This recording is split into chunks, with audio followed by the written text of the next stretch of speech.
Thank you very much for inviting me. I am very honored to be here and to have a quote from my book on his statue besides. I live on a farm in Delaware County, Ohio that John Perdue bought for our family in 1864, which was 4 years before he started Purdue University. And I still have many of his documents and letters, which I used in the book. I've been told this Ohio farm was where he first planned to build his university. So Ohio State might have been Purdue University, and there wouldn't be a rivalry now. Here is John Perdue on a bench looking across the street. He was right here in front of University Hall on his last day of life. Now he can look out across some of his legacy and see how it has changed. And unlike many legacies, his is growing larger and brighter by the day. He lived into his 70s when the average lifespan was about 35. So one could say he lived two lifespans.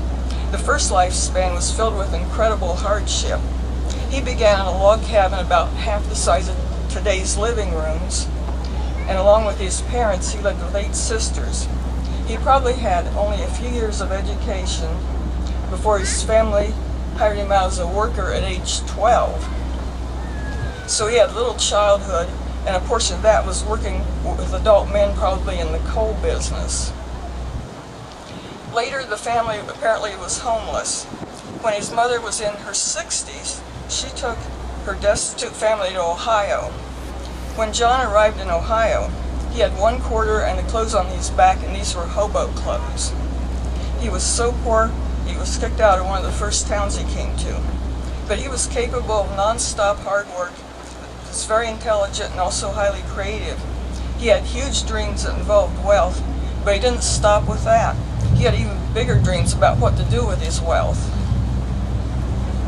John Perdue's second lifespan was a spectacular success.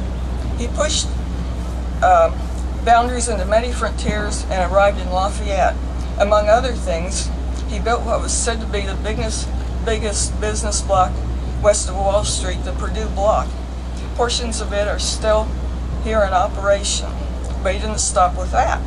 He then became a success in Chicago and New York, where he set up an office near Wall Street.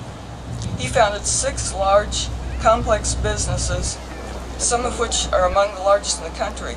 He remained interested in education, his family, and civic affairs, and donated to all, but his dream was the university. On September 12, 1876, John Perdue arrived right here on campus. This was the first day of classes at a newly reorganized Purdue University, and it was clear the university was going to thrive. On that day, University Hall was under construction. He was in his 70s, was old, body falling apart, mind going, probably ready for the boneyard. And with very little formal education, he was starting up a university. But this was his dream, and he remained hands-on to the very end. He inspected University Hall foundation stones, probably tapped them with his cane, and chatted with students and professors. He died later that day, but his dream lives on. He was a remarkable person who overcame many obstacles and had great dreams and goals. His innovations were instrumental in developing the American frontier, including the final frontier, space. Many astronauts and innovators have graduated from Purdue University and the other schools to which he donated, including Neil Armstrong, the first person to walk on another world. John Perdue was unique, and his statue is unique. It's not a normal statue of a man standing there with pigeons on his head. It is a user-friendly statue. He's waiting for people to stop and visit. Thank you.